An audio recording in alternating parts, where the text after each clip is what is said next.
And this is the pregame show here on OSN. Welcome back. Tanner Ryle, Lieber Sage with you. Also, Tanner, who was gone on some family duties for the Easter long weekend. How are you, Tanner? Good to see you. Doing pretty good. Yep. Was up in the Hammer with the girlfriend's family, spending some time there for Easter. Had a couple dinners and all that sort of stuff. Nice to be up there. We didn't make it up for Thanksgiving, so had to go for Easter. Got to do the rotation, but it was good. Didn't catch any of the hockey. It sounds like I missed one not so great game and then one very good one. But I know you and Zach held down the fort. It was kind of the bottom of the barrel and then one of the really great games of the year. I mean, of course, the one Zach took off in the post game and I did by myself, but that's fine, Zach, no problem. No, I thought he was really good to fill in for most of the weekend. Saturday stunk. It absolutely stunk. Like, it was just a terrible game from all accounts. Like, nobody played well. Minnesota kind of ran them out of the rink. And it was one of those games that, like, okay, I'll just toss it away and hopefully you get better. We did ask if Linus Ullmark was going to come back. He does. And then just an awesome comeback against the Carolina Hurricanes. They played well. All of their best players, to me, were really, really good. From the goalie out, Sanderson was great. Kachuk was good. Stützle with an unbelievable goal. And I think the crowd was hot. It was like a wrestling crowd. It was really hot.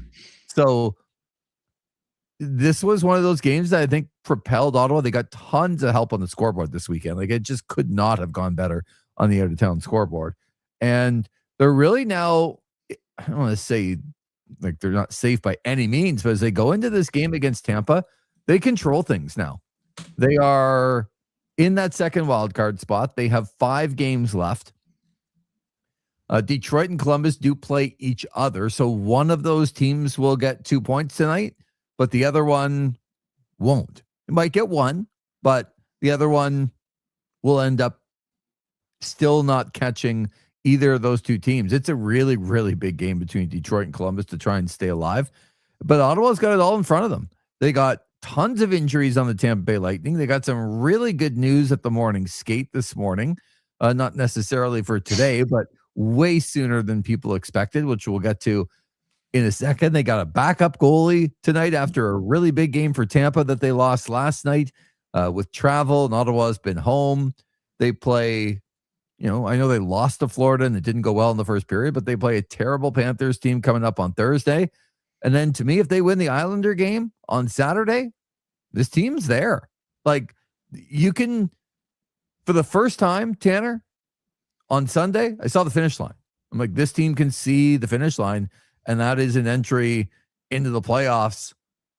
And that's got to be exciting, I think, for a lot of people that were just wondering, are they ever going to get there? And right now, they control everything. It's in their own hands. To me, they go 4-1, they get to 98 points, they're going to get in. If they go 3-2 and they win the Islander game, they're also going to get in. So just take care of business tonight. See if you can. Tough Tampa team because they didn't have a bunch of players last time and they still lost. So, yeah, I mean, I guess, what did you make of the news? Let's get to it. Thomas Chabot out there, and looks like he is way out of schedule. 15 days ago, he broke his arm. He's back on the ice. It's actually incredible. Yeah, crazy getting out there with a bunch of screws and bolts probably in his arm right now, but I mean, you love to see it. So you love to see a bunch of screws in a guy's arm and him back out there. For sure. I mean, it happened almost exactly 2 weeks ago. It was that New York Rangers game when JT Miller took the cross check on him. And I think the prognosis was 6 to 8 weeks. We were questioning if we even see this guy in round 2 of the potential playoffs if the team gets in. And now you're talking about maybe we'll see him in the next 5 games before they make it to the postseason, should they get in. But it's incredible. Yeah. And I think it's got to be great for the locker room. I know Chabot's a big leader on that team and in that locker room. Seeing him back out there working this hard to try and get back, It's got to be huge. And he was out there. He was shooting some pucks, obviously in a yellow non-contact jersey. I don't imagine we're going to be seeing him, I would comfortably say, through this weekend, probably. But I don't think anybody thought we'd be seeing him remotely close to now. No, and there's just, to me, like, how could he have any power in his arm whatsoever? But yeah, I mean, just yesterday there was some shots coming out of the team. They had their photo day for the season, and Chabot was actually still like in a cast or something, or a brace, and somehow over 24 hours that came off. Well, look, this is something that we haven't really seen, but it's tough to be a doctor in the spot. I do play a doctor, and quite well actually, most of the time. But if you get a screw in that's holding it together, and it's not going to move because the screws are in there, is it just pain? Can you possibly hurt it more? How can you have power in it? Like, I don't know. I really don't. But I guess it makes sense that if there's a couple of screws in there kind of holding it in place, it's probably not going to get worse. So can you get back out there? But they're in a position now. They've actually played themselves into a position. They hold all the tiebreakers over like all of the teams. You know, one of Detroit and Columbus is losing today. The Islanders don't even play until Thursday. So they're ahead, not just in points, but to me, they're ahead in a lot of different ways here, where maybe they get a couple of wins and they don't have to play Thomas Chabot. They can wait for the playoffs. I wouldn't be rushing them back in, because as much as you'd like to win tonight, it's not a must win tonight. Isn't that nice to say?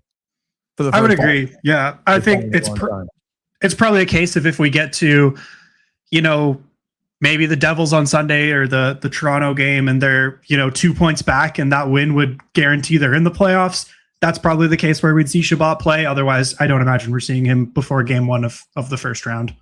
Yeah. Ben is in. Nice to see Ben. Says no intro music. Well, not yet, Ben. Intro music. Well, Ben was here and we were playing around with some different things, Tanner. See? We were Careful, playing we around. got copyright for that. Yeah, I know, but we were playing around with some music here. So he wanted some intro music. Not ready to go quite yet. But well, Ben, we can't use any licensed songs or YouTube's going to take our stream down. Can't do it, Ben. He also says if Kurt Angle can win a gold medal with a broken freaking neck, Chabot can play with a broken arm. He's got a point. Yeah. Yeah, it's got to be great for the room, and it's good to see him on the ice. I know they had Dennis Gilbert also out in a full regular jersey before apparently he took a spill at the end of practice, favoring his shoulder. If that doesn't sum up their injury luck as of late, I don't know what does, but obviously not a guy that's going to move the needle in the way Chabot does, but I'm sure at this point, what we've seen over the last couple of weeks, you'll take a little bit of depth on the back end. Carter Yakimchuk also was on the ice after the actual team practice, getting some reps in too. Yeah, concussion protocol, and you hope that he's going to be okay, and he's just kind of going through the paces a little bit. But how does Ottawa take what they did on Sunday and kind of put lightning in a bottle? That's yeah. But how do they capture lightning in a bottle and make sure that they can do what they did well? Because they even got down 1-0, didn't bother them at all in that game. They came right back, scored, then the Stützle goal, gave up a late goal on the power play, and you thought, oh boy, for everything they did well in this period, they're tied at 2, didn't bother them, came out, played a really good second period. Brady Tkachuk scored, and they just kept moving forward. And they did to Carolina what Carolina does to a lot of teams, right? Like what Minnesota did to them on Saturday. I was worried that if Minnesota did it, then Carolina would do it in spades, and that was not the case at all. Ottawa was very, very good in that game. What's your biggest worry from a Senators perspective going into this game, Tanner? I mean, I think it's the same thing that's kind of just been top of mind for most of the season, and it's still the goaltending. And how is Allmark going to look no matter who he's playing against? And I think it's going to be the question for as long as this team is still going at it, is what version of Linus Allmark are you going to see? And then beyond that, you're looking at that back end still. It's still a very banged up blue line where Jake Sanderson's going to probably play 25, 26 minutes tonight. Yeah. Still guaranteed not at 100%. And just, is that going to be enough to hold against a very good team that could very well be their opponent in the first round of the playoffs? And we've seen that a lot in the last couple of games between Tampa, Carolina, and Buffalo. It's very likely that when the Sens get in, they'd be facing one of those teams. Yeah, people think, oh, Tampa's coming in. One of the other things I don't think we got to yet, that Jonas Johansson going to be in goal, not Andrei Vasilevsky for the Tampa Bay Lightning. So they do get a bunch of breaks here as Tampa's trying to prepare properly for the playoffs. But make no mistake, like the Tampa Bay Lightning, would they like to finish first overall? Yes. But because that would mean they would get, an Ottawa, an Islanders, Detroit, a Columbus, maybe a Philadelphia. They would avoid Boston. But even if they kind of lose out to the Carolina Hurricanes, they're 2 points back at Carolina. They're tied with Buffalo, although Buffalo's played one more game than them. I would think the big worry right now for Tampa is avoiding Montreal in the first round. Agreed. The Montreal Canadiens, yeah, they lost to the Devils finally, but you know what it's like in that building. When that building gets going and Montreal, good home team, they keep games close, they score big goals in big moments. They have an electricity to them. I would want to avoid the Montreal Canadiens, and that would mean that Tampa better win tonight, because the Buffalo Sabres right there obviously tied. Buffalo beat them last night, and Carolina just 2 points ahead. I would not want to be facing the Montreal Canadiens, and don't play yourself into playing that team if you can get it. So I think that they get a bunch to play for, but Ottawa does get a break that Jonas Johansson playing, and he is not Tanner Andrei Vasilevsky. Absolutely not. There's a reason that Johansson does not play a whole lot in this league. It's because you have a guy like Andrei Vasilevsky who can carry the load there and play so many games and still be a Vezina favorite. Just looking at his stats this season, Johansson's played 24 games with an .886 save percentage, only 11 wins in those 24 games. So it's definitely an opportunity for Ottawa here to try and get a lot of shots on the net and take advantage of certainly a weaker goaltender. But the Tampa Bay Lightning are going to be playing up because of that. And knowing some of the guys that they have out tonight, we saw just a couple of weeks ago when they were without Kucherov and without Paul. It's a very deep team, and they rise up to cover for that. It's not going to be an easy win at all for the Ottawa Senators if they're going to get it. And on top of no Vasilevsky, you've got no Victor Hedman still on his personal leave from the team, no Pontus Holmberg. But I think the two big ones for me certainly would be no Brandon Hagel and no Anthony Cirelli in the lineup tonight. Mm-hmm. And it did sound a little bit like Braden Point was a little questionable going into this one after a hit that he took late in the third yesterday in Buffalo, but he is warming up with the Lightning right now. So it's a team this team they don't cower at all, and they're very deep. So Ottawa can't look at them lightly at all. Yeah, no matter how many guys are out of the lineup, they've only given up 215 goals against. Their plus 64 is second in the league, only to the Colorado Avalanche. And they just know how to win all the time. They don't go in big deficits. Aw, Della says hi, Lee. Say hi to Tanner too, Della. But hi. Nice that Della's listening. Hi, Della. Today? You probably don't know my name or remember me, but that's okay. You haven't been around as much. That's okay. For Della, I'm not as cool as Uncle Lee. That's all right. No, that's pretty much what I am, Unc. But nice to hear different voices listening. I thought when you were rhyming off the numbers for Jonas Johansson, when he said, "Oh, he's only got an 8.86 save percentage," I'm like, "Boy, Senator Fanta, please, can I get an 8.86 save percentage for the rest of the year?" Oh, there we go. Mabel says, "Hi, Tanner." You know what? Hi, Mabel. I always knew that turncoat Mabel would do that to me. Well, it's funny you mention it. 886 save percentage. That's the save percentage that Linus Ullmark has right now on the year. I'm not even joking. Linus Ullmark moving into 7th place all time in wins for the Ottawa Senators with his win on Sunday. I played a game with Zach. Just the top 6, and he just no clue. Like, first guess, Dominik Hasek. I'm like, wow, come on, Zach. Like, I had to give him Patrick Lalime. He got Craig Anderson. He got You didn't get Lalime? No, he didn't. That would have been my second guess. Well, that's good because Craig Anderson, Patrick Lalime are way ahead of everybody else. Yeah, no kidding. Sneaky on that list, though, is Anton Forsberg. I could see that. He was here for quite a few seasons. But by the way, Linus Ullmark still on pace for the most games played in his entire career in a single season. Yeah. Good for him. Nice to hear from you, Eric. Good day to you as well. Montreal Canadiens back in action against the Florida Panthers tonight. After getting beat just by a better team, Eric? The Devils just a better team. But looking around the scoreboard tonight, you obviously can't get past that Columbus Blue Jackets Detroit Red Wings game.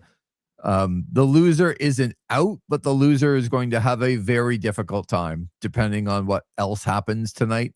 Because let's just say the Senators win and say the Philadelphia Flyers win tonight, and the Flyers are in New Jersey. If both of those teams win, Ottawa and Philadelphia, the loser of the Islanders, Red Wings, the Red Wings Blue Jackets is going to just have a very, very difficult time passing 3 or 4 teams to make the playoffs with 4 games to go. So talk about a playoff feel. Yeah, in that game. And I definitely saw some Red Wings fans or media personalities, I'm not sure today, saying that if they lose tonight, there's going to be some uncomfortable conversations about Steve Yzerman. So that puts you in the perspective of that fan base right now. Yeah, they are just free falling. And so are Columbus. Columbus has lost 6 in a row. The Red Wings, they get down big in that game that they absolutely had to have. They come all the way back to tie it. Don't know if you saw that on Sunday. They come all the way back to tie it at 4, only for Patrick Kane to take a ridiculous penalty on Quinn Hughes. Kaprizov scores on the power play, and they lose 5-4. Then you just can't do that. You look at the Islanders as well, also free falling. They only have home games left, and they just fired their head coach. Out goes Patrick Waugh, and comes Peter DeBoer. So some of these teams are getting real desperate. It's coming down to it for a few of them. And yeah, like you said, by the end of tonight, one of them might look fairly far out of it. Yeah. And you mentioned the Islanders. Crazy that they fired Patrick Waugh and hired Pete DeBoer with 4 games to go. But at the same time, I understand it. Like, I literally look at it and go, they played Saturday. They played Friday, Saturday. They lost both of those games. They probably made the decision Saturday night. DeBoer would have had Sunday, Monday, Tuesday, Wednesday, and some of Thursday to get ready. They play the Leafs on Thursday, so you would think kind of 4 or 5 days off in a gap like this, other teams just don't get. You get a new coach, you get a little bit of rest, you're at home the entire time, but that Ottawa game is absolutely circled on their calendar on Saturday afternoon at 1:00. Like that to me is one of those games that if the Islanders lose, have a hard time seeing that they're going to make the playoffs. Agreed. So you can, we're getting into it now, and it's nice because I think for Ottawa fans, they've played well enough here that we're talking about like these playoff games, almost must-win games that Ottawa's not in, right? Like tonight, Detroit and Columbus play. For the New York Islanders, they're going to have to win that Thursday game. There's games here along the way that feel very much like playoff games. And it will for the Islanders on Saturday against Ottawa, but there's some work to do. Ottawa could really just put themselves in a spot where that game doesn't mean as much to them if they're able to win Tuesday and Thursday. So you go into it tonight, but again, I'm like you, Tanner. I go back and say, okay, unbelievable game on Sunday. They took a real good team. I mean, Taylor Hall is basically saying after the game, he's like, I know they're not in the playoffs, but that's a playoff team. Like, that's the team I would not want to go up against. That team is really, really good right now. Because, yeah, Carolina had some travel. They played Saturday night at home. They had to travel to Ottawa for a 5 o'clock. But Ottawa played the day before, too. It's not the same, but they played the day before, too. And Ottawa beat them in almost every aspect of the game on Sunday. They proved that this was, you get into the playoffs with this team, they're going to be awfully dangerous. So, but I still go back to, can they get enough? Like, great news about Chabot, but he's not playing tonight. So can you get enough out of that defense core where Artem Zub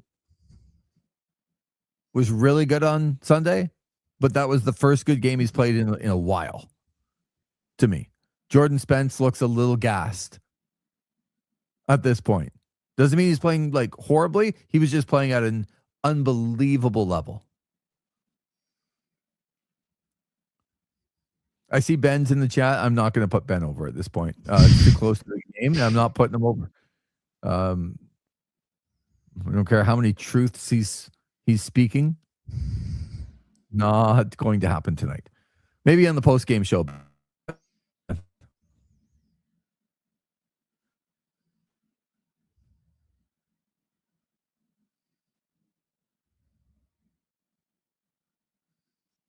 Play well.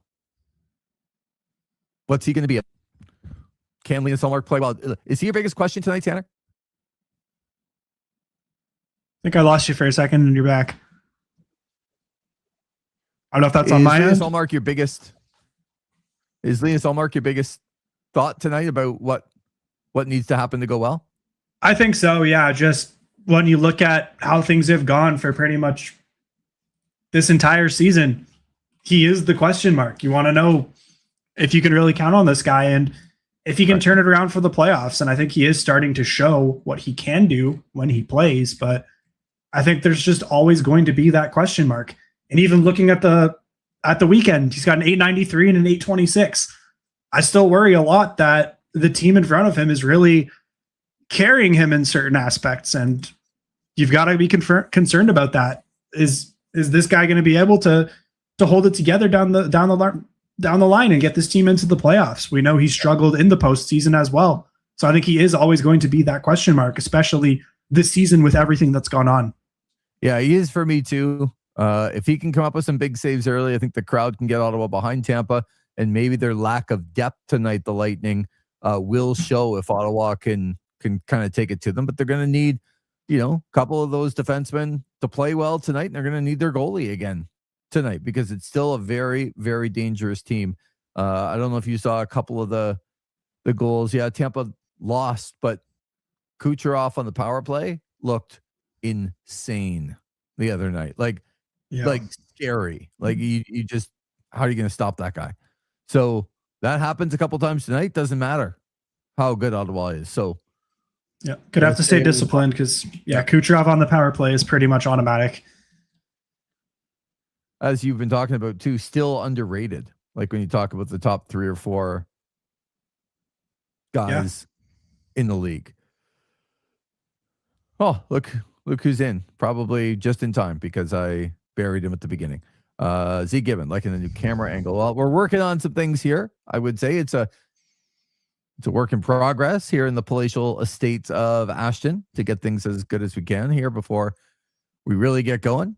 But Tanner, prediction time. Ottawa, Tampa, Jonas Johansson against Linus Ullmark, the matchup we all dreamed about. What do you think? I'm going to go with Ottawa in this one. I think both teams are going to be playing pretty pissed off. When you think about the game that the Lightning had last night against Buffalo, and then from the Senators' perspective, that egg that they kind of laid against the Tampa Bay Lightning a couple of weeks ago, where they were up 2-0 and then ultimately lost that game and didn't score another goal. Had a great start, but it's got to be a better complete effort tonight. But I do like Ottawa's chances just with some of the guys that Tampa's got out, and with Johansson in instead of Andrei Vasilevsky, I don't think he's going to be able to lock it down in the same way that Vasilevsky did in that game. And yeah, I'm going to take the Senators to win this one and hopefully have some momentum going into the weekend, because like you said, they're pretty close right now, and I'd like to see them get another win. Yeah, I think Ottawa wins tonight. I'm going to say that they win 4-1 tonight. I think you can smell blood. And if you can get there, and the other thing is, and this doesn't, I'm not saying anything against Tampa, any team in this spot. They played last night in a really, really big game and they lost. Now they got to travel to Ottawa. And if they're down a goal or two in the third period, this is not a must-win game for them. And it's just, hey, you know what? We'll lick our wounds. We'll get healthy. We'll get home. We'll figure this out. But Ottawa is a team that can smell blood tonight, and you need to not, this sounds like a weird thing to say, but you can't let the Lightning hang around in this game with a bunch of guys in depth that they don't usually have, because they're good enough that if that game's tied or that game's close late, they're just as good or maybe better than you. So don't let them do that, and don't let their attitude be like, hey, there's 2 points that are right there. Let's go get them. Make sure that they're working uphill all night long. And if you can do that, I think by the third period, you end up kind of crushing their spirit a little bit, because it's just not all that important at the end with a bunch of guys out. So I think Ottawa wins tonight, but we'll see. And like, this is a big one for Ottawa. They can't let this opportunity pass after the way that they played on Sunday. So we'll be checking out the scoreboard tonight. Philadelphia in action. That Detroit Columbus game, massive. Other games, of course, Montreal also in action, trying to catch Tampa and Buffalo. So lots to be able to watch tonight, and we will see you back here on This Is Overtime. Tanner, thank you. Yeah, looking forward to it. All right. Well, we hope you enjoy the game, and This Is Overtime immediately following the game here on OSN.